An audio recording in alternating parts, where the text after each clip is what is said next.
Гласот на Америка на македонски. Преку една деценија вашиот прозорец кон САД. А сега, директно од студиото во Вашингтон. Добро вечер. Ова е ТВ журналот Newsflash на Гласот на Америка на македонски. Со вас во оваа емисија ќе биде Јане Бојаджиевски. Средба на американскиот и пакистанскиот претседател во Белата куќа. Секретарот за одбрана не исклучува дипломатски напори со Северна Кореја. Застреланата конгресменка Гифордс и натаму напредува. Лекарите внимателни оптимисти.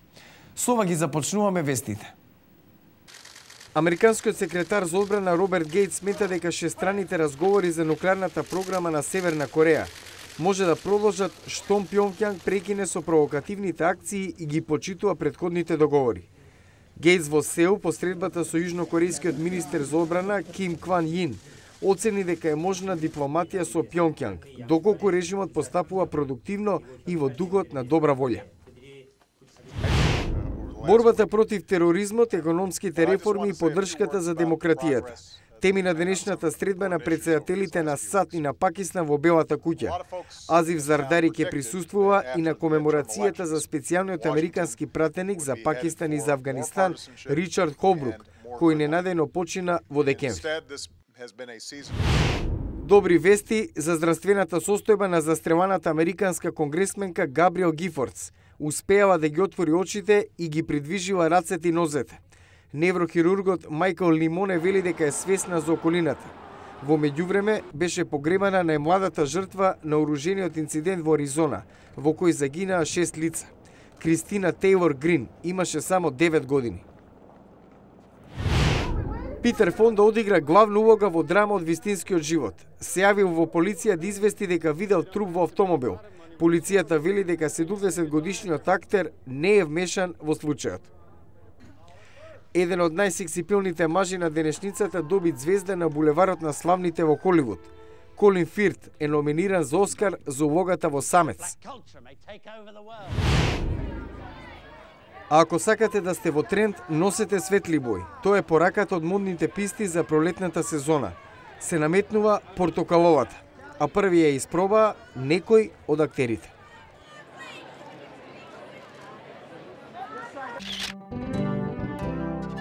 Нарачајте бесплатен календар на Гласот на Америка за 2011. Појдете на www.glassnaamerika.com или пак на нашата страница на Facebook Глас на Америка. Аутизмот е комплексна болест што се одразува на способноста на личноста да комуницира. Истражувачите не ја знаат причината, но претпоставуваат дека се вклучени генетски и фактори врзани со животната средина. Ново истражување наоѓа врска меѓу аутизмот и времето меѓу две бременности. Жените кои забременуваат многу бргу по првото дете ги зголемуваат шансите за аутизам на второто, според истражувањето на Универзитетот Колумбија.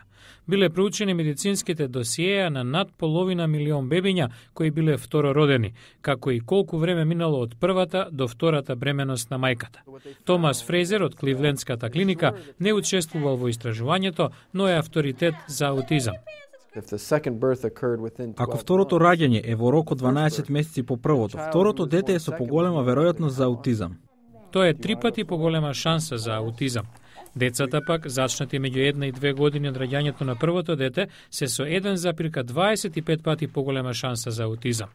Истражувачите наведуваат и дека причината за повисокиот ризик можеби е тоа што телото на мајката по раѓањето има помало ниво на хранливи материи, или пак можеби е поврзано со високото ниво на стрес по првата бременост. Водечкиот автор на извештајот вели дека се потребни дополнителни истражувања за да се потврдат ваквите врски. Доктор Фрейзер се согласува. Има многу можности. Мора да ги истражиме сите назнаки, како детектив, за да дознаеме што може да води до таков ефект. Податоците од Американскиот центар за контрола на болести покажуваат дека момчињата се со поголема шанса да имаат аутизам од девојчињата. На почетокот на 2011 експертите го разгледуваат растечкото влијание на настаните, врзани со животната средина врз политиката и економијата.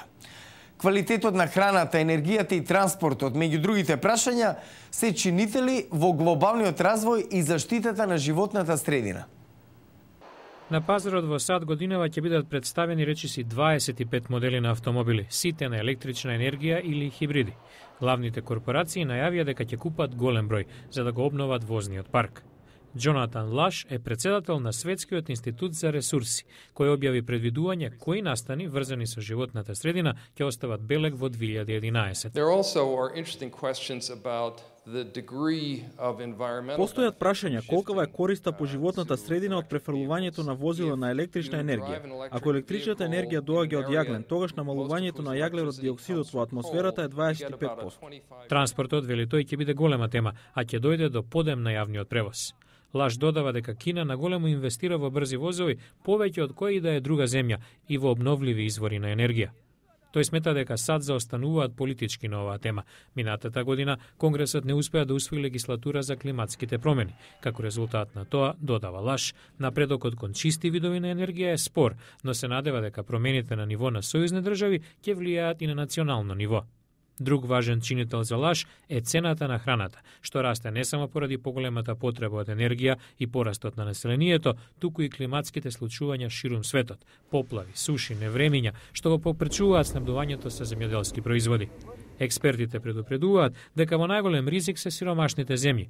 Ендрю Стир од Светската банка вели дека без сериозна акција приносот во Африка до 2100-та би можел да биде за 50% помал. А во понеделник во News Flash, инцидентот во Аризона повторно ја отвори дебатата за правото на носење оружје во САД.